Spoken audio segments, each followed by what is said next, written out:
No, Riley, espérate a que estudies psicología y veas que tienes que hacer la tesis, que veas que sí hay matemáticas y sobre todo que la gente piense que no te puedes enojar y que no puedes sentir tristeza y que con solamente leer tus apuntes, mágicamente se soluciona todo.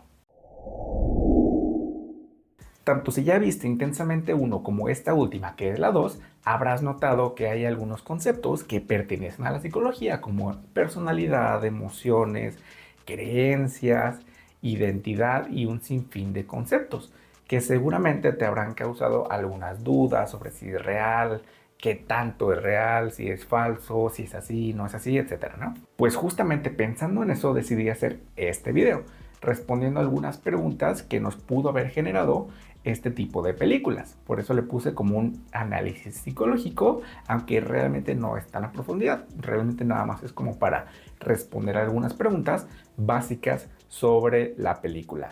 Y la primera pregunta que surge es, oye, pero realmente hay alguna asesoría, consultaron a algún psicólogo o algún profesional, pues déjame decirte que sí, que ya tenemos algunos datos de que hay científicos detrás de estas películas. Respecto a Intensamente número uno, sí tuvieron asesoría profesional para realizar y para representar cierto tipo de emociones. Y en esta ocasión fue Dacher Kellner, que este psicólogo científico también tiene varios artículos de investigación donde se basan en personalidad, emociones y sobre todo también interacciones sociales. Un dato curioso de este psicólogo y científico también es que nació en Jalisco, orgullosamente, pero hizo sus estudios en Stanford, una de las universidades más reconocidas a nivel del mundo. Otro dato curioso sobre Kellner es que también ayudó a Disney y Pixar para la realización de la película Soul, que ya tiene otros tintes, no tanto sobre emociones, sino hablando de felicidad, sobre depresión y también específicamente sobre el propósito de las personas. Incluso también por ahí hay algunos conceptos de la psicología positiva que justamente Kellner ayudó a que se representaran muy bien.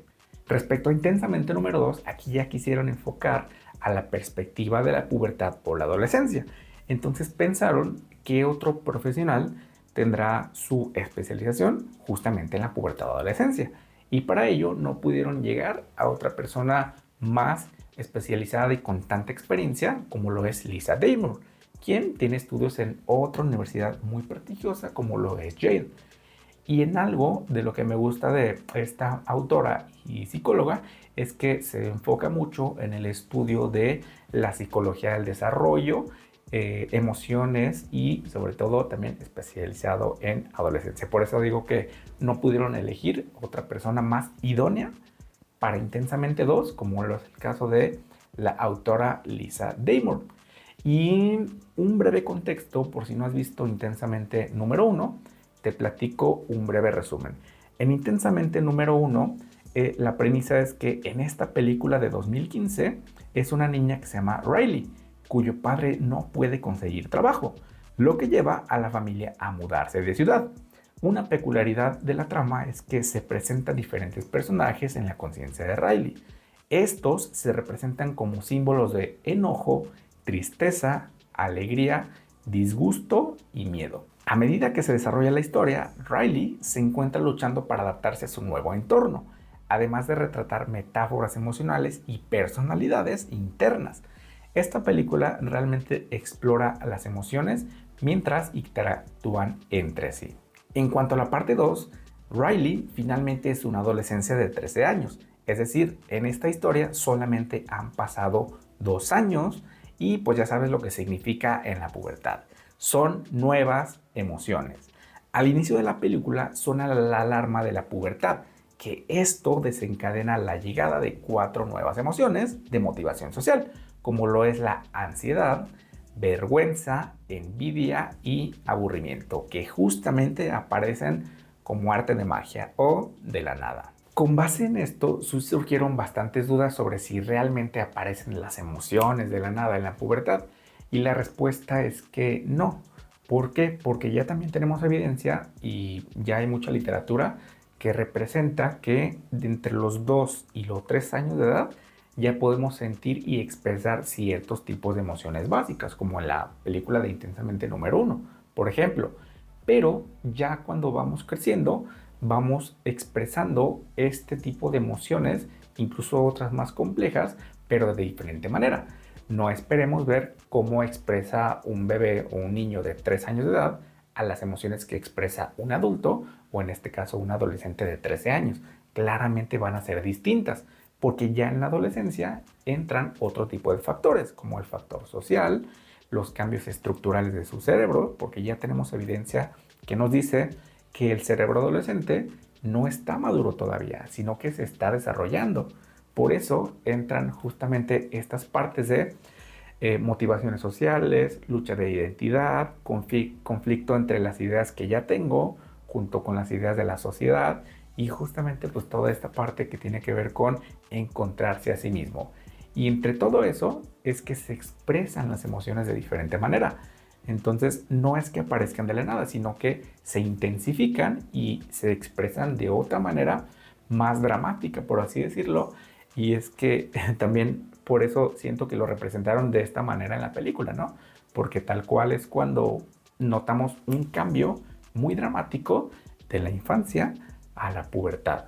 Pero en resumen, pues no es que aparezcan de repente, sino que se intensifican y pues se pueden expresar de diferente manera.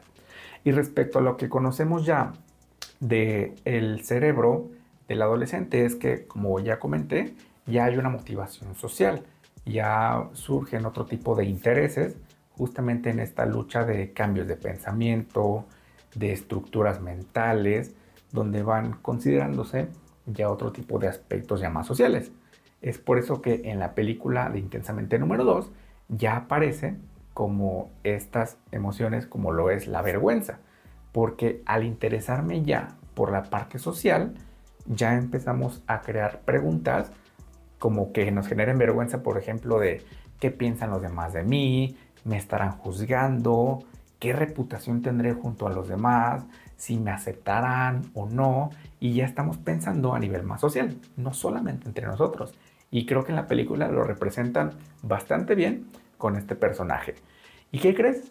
Pues también puede que aparezcan también cierto tipo de emociones y pensamientos y creencias que tienen que ver con la envidia. Por ejemplo, ¿por qué tú tienes esas cosas y yo no?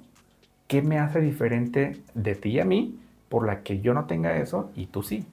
Y empiezan justamente con algunas peleas, con algunos encontronazos entre ideas y en algunas otras ocasiones pues ya a nivel de golpes, que también hace prácticamente la adolescencia como lo que es, una etapa muy intensa de sube y baja de emociones. Y aquí también lo representan bastante bien con la envidia. Otra emoción que me parece que representaron bastante bien en la película de Intensamente número 2 es al aburrimiento. En cuanto piensas en adolescentes, dime tú si no piensas en alguien que está aburrido, que únicamente está centrado en sus videojuegos, en su teléfono, en sus intereses y todo lo que opinen los adultos o sus padres se le hace aburrido, se le hace absurdo y es prácticamente muy normal porque ahora sus padres no los ve como una figura a seguir, sino una figura a la que hay que desafiar, que hay que retar. Porque insisto, y justamente estamos en esta búsqueda de identidad, en esta búsqueda de nuestras propias creencias y nuestro propio yo. Otro personaje y que incluso es el que sobresale y en el que se enfocaron en esta nueva película es en la ansiedad, que no es tanto una emoción, sino es más bien una respuesta ante un estresor que algo nos desencadena. Y aquí está muy bien representado porque este personaje Riley ya tiene que ver más con el círculo social, sobre si la van a aceptar, sobre su autoestima, si se verá bien, incluso como un yo a futuro. Por eso es que empieza a surgir como este enfoque de la ansiedad. Una parte fundamental que creo que también se representa bien en la película y que tenemos que comprender es que la ansiedad es una parte esencial de la vida. Nos protege, nos ayuda a imaginar y anticipar cosas que podrían salir mal. Nos ayuda a corregir el rumbo y a tomar mejores decisiones. Puede hacer que se pierda el control, sí, pero en esta película resulta muy valioso que la ansiedad contenga tanto el lado saludable como el no saludable de la misma. Y prácticamente vemos cómo la ansiedad juega un papel sustancial en esta película, porque también vemos otro concepto como lo es el sistema de creencias, que se representa pues bastante didáctico y bastante fácil de entender en la película.